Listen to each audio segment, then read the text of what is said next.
Do you need to be wary of other people's logos inside of the content that you're creating on social media? As a longtime professional photographer, we've long since been taught that we should not be having logos on people's apparel or in the background without making sure we have a license to use those inside of our imagery. But does this count for other social media content? Today, we're talking to everyone's favorite IP and entertainment lawyer, Tony, as he breaks down all the details to make sure that we're staying legally protected in the entrepreneurial space. My name is Tony Iliakostas. I'm an adjunct professor of entertainment law and IP at New York Law School, and I have an Instagram, YouTube, and TikTok account called the IP Professor that is dedicated to all things intellectual property.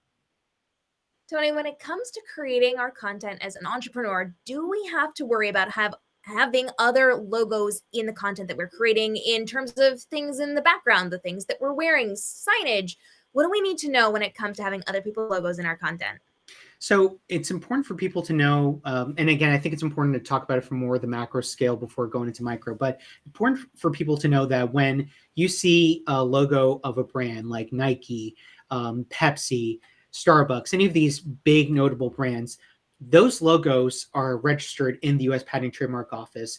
And the premise of a trademark is that they use words, designs, or a combination of both to identify the source of goods and services. So if you were walking down the street and you saw somebody wearing, let's say, Nike sneakers, you would know by the swoosh logo on the side of the sneaker, that swoosh logo is designed to identify not just any sneakers, Nike sneakers. Those are not Adidas sneakers. Those aren't Pumas or New Balance or Skechers. Those are strictly Nike sneakers. Same thing if somebody were walking down the street and you saw them holding a cup of coffee that bears a green mermaid, clearly not Dunkin', clearly not Tim Hortons. That's a Starbucks logo. That's therefore that person's drinking a Starbucks coffee. So logos like that, or even the names of a brand that are on, let's say, a storefront or on certain goods, those are, for all intents and purposes, those are trademarks. Those are identifying the source of goods and services. Now, let's say you're a photographer and you're doing a photo shoot and somebody wears, let's say, a Lacoste polo shirt with the distinctive gator, or even a Polo Ralph Lauren shirt with that distinctive Polo Ralph Lauren logo. That's a situation where, a brand may want to go after the photographer because they think that that photo shoot of that person wearing the Ralph Lauren polo or that Lacoste photo or that Lacoste polo, that those photos are almost like endorsements of the product. And, if they were published online, people would think, oh, this is a photo ad campaign for the brand. And so that could, I guess, in the eyes of the brand, create consumer confusion.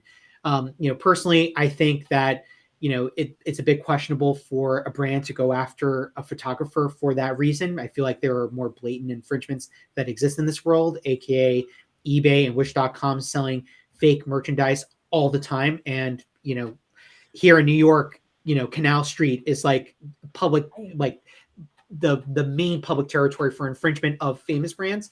That said, I won't go on my diatribe. We'll save that for another video. But that said, the question becomes, is it worth your while as a creator or photographer to have those logos present? So if you're a photographer, just to kind of ease the pain of having to deal with any sort of issues in the future, maybe doing Photoshop work and blurring out that logo is the way to go, or asking your photograph subjects to wear pretty much like plain clothing as opposed to wearing something that would have a distinctive logo in such a way that could allow you, the photographer, to have the ease of photographing your subjects as you please.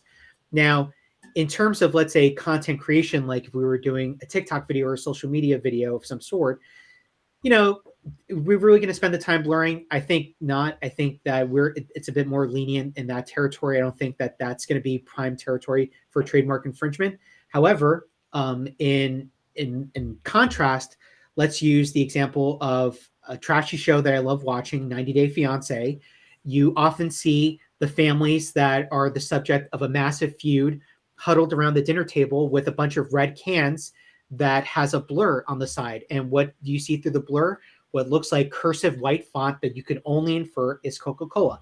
Now, it's not that TLC necessarily wants to go to Coca-Cola and say, hey, we have, this Dominican guy going against his American wife over, family values, and it's one of the biggest fights from the season. Can we license the trademark rights? They're not going to do that. So what they do is they avoid it by blurring that logo. And the reason why they probably do that is because the brand could even go after, let's say, the television show network or the production company behind that show. And they could say, well, your use of our logo could create some type of trademark dilution claim. Trademark dilution is a bit different from trademark infringement in the sense that famous brands can go after somebody else for infringing on their mark. But it's not quite infringement. It's more so that somebody is the infringer is using somebody else's mark in such a way that it could either tarnish their reputation, the famous brand's reputation, or create some type of blurring where the origin mark becomes less strong and this other mark becomes more relevant. The infringing mark becomes more relevant. So in this case, the 90 Day Fiancé narrative, it could be a case of trademark dilution by tarnishment, because who wants to associate Coca-Cola, which has been a family brand for decades and it's always been like a unifying brand? Who wants that associated with, two people throwing F-bombs at each other and then it lashes out into a full-blown argument? It would make for great TV, but it doesn't mean that Coca-Cola wants to be associated with that necessarily. Probably So, yeah, exactly. So, I think at the end of the day, it's, people have to weigh the pros and cons of using somebody else's brand. But what I will leave you with is that when you're talking about trademark infringement, the main question that always comes up is your use of somebody else's mark enough to amount to consumer confusion? Would a brand see your use of that of their mark and say to themselves, this will cause consumer confusion? Would the consumer even feel that way as well? That they would think, oh, this photo belongs to X brand, when in fact it has no association with X brand. So trademark infringement drives at the heart of consumer confusion. That's mainly the reason why a lot of people try to avoid it, just not out of an excess of caution for sure, but because they don't want that question of consumer confusion to come up if it's even valid in the first place. That makes a lot of sense. We want to make sure that we are being mindful of how we're using things, how we're displaying things, but also not go too overboard if it's just a logo on our shirts or a poster in the background. Tony, this has been fantastic. And if people have questions, they can drop them down below and reach out to you on your social platforms. So where can everybody hang out with you? You can find me on Instagram, YouTube, and TikTok at the IP Professor. Hit the subscribe and notification bell so that you do not miss our daily videos helping you to level up inside of the entrepreneurial space to make more money online, but spend less time and stress doing it. If you have questions or topic ideas that you would like to see with Tony or any of our other guests, go ahead and drop those down below, and we'll see you in tomorrow's episode as we continue to help you be more profitable online.